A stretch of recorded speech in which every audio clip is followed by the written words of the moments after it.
शासकीय कार्यालयामध्ये आज संपूर्ण दिवस हा 26 नोव्हेंबर हा दिवस संविधान दिवस म्हणून साजरा केला जातो. तर डॉक्टर बाबासाहेब आंबेडकरांनी भारतीय राज्यघटनेचे शिल्पकार डॉक्टर बाबासाहेब आंबेडकर यांनी काय केलं की एक संविधान लिहिलं. ते आपण सगळे समोर वाचलं की नाही? आता याचं वाचन आपल्या वर्गातला शांतून मोठा करणार आहे. ठीक आहे. हे संविधान किती दिवस लागले तयार करण्यासाठी? तर त्या हे संविधान तयार करण्यासाठी किती दिवस लागले? 2 वर्ष 18 महिने आणि 18 दिवस हा एकूण कालावधी हे संविधान तयार करण्यासाठी लागला. त्यामध्ये अनेक कलम आहेत. ते तुम्हाला कळणार नाही कारण की तुमची ऍक्टिव्हिटी आहे छोट्या. पण तुम्ही जशी जशी मोठे होणार तुम्हाला संविधान म्हणजे काय, भारतीय राज्यघटना म्हणजे काय, ही राज्यघटना डॉक्टर बाबासाहेब आंबेडकरांनी केली. आणि हा दिवस ही कधी दिली तर 26 नोव्हेंबर 1949 रोजी दिली. पण त्याची अंमलबजावणी कधी झाली तर 26 जानेवारी 1950 मध्ये त्याची अंमलबजावणी झाली. तो दिवस आपण प्रजासत्ताक दिन म्हणून काय करतो, साजरा करतो. तर आपल्याला डॉक्टर बाबासाहेब आंबेडकरांनी कोणते हक्क दिले? शिक्षणाचा हक्क दिला, स्वातंत्र्याचा हक्क दिला, आपण एकमेकांशी बोलतोय, ठीक आहे, धर्मस्वातंत्र्याचा हक्क दिला, न्याय मागण्याचा हक्क दिला, आणखी मतदानाचा अधिकार सुद्धा आपल्याला या संविधानामध्ये सांगितलेला आहे, राज्यघटनेमध्ये सांगितलेला आहे. आणि तो सर्व जो हक्क आहे आपण आज लिहितो, बोलतो, वाचतो, फिरतो, हे सगळं कोणाची कृपा आहे? डॉक्टर बाबासाहेब आंबेडकरांची कृपा आहे. तुम्हाला आपण आज शाळेमध्ये शिकतोय तर शिक्षणाचा हक्क पण कोणी दिला आपल्याला? डॉक्टर बाबासाहेब आंबेडकरांनी आपल्या संविधानामध्ये दिलेला आहे. ठीक आहे. आपण सगळ्या शिकतोय तर खास काही लोक शिकताय का? नाही. आपल्या सर्वांना शिक्षणाचा हक्क आहे. आपल्याला सगळ्या शिकण्याचा आपल्या सर्वांना हक्क आहे.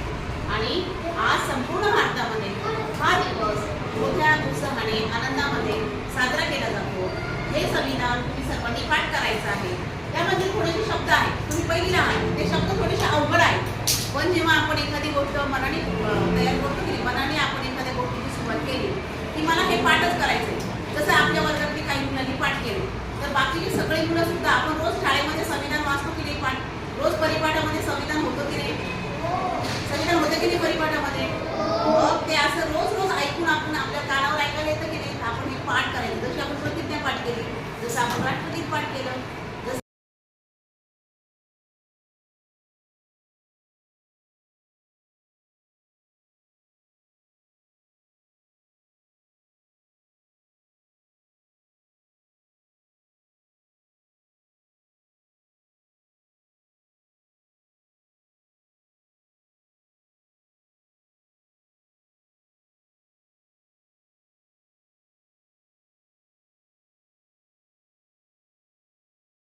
समोर शार्दूल बोध हा काय म्हणणार आहे? आज संविधानाचं वाचन करणार आहे. आपण त्याच्या मागे म्हणायचं आहे.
जय संविधान.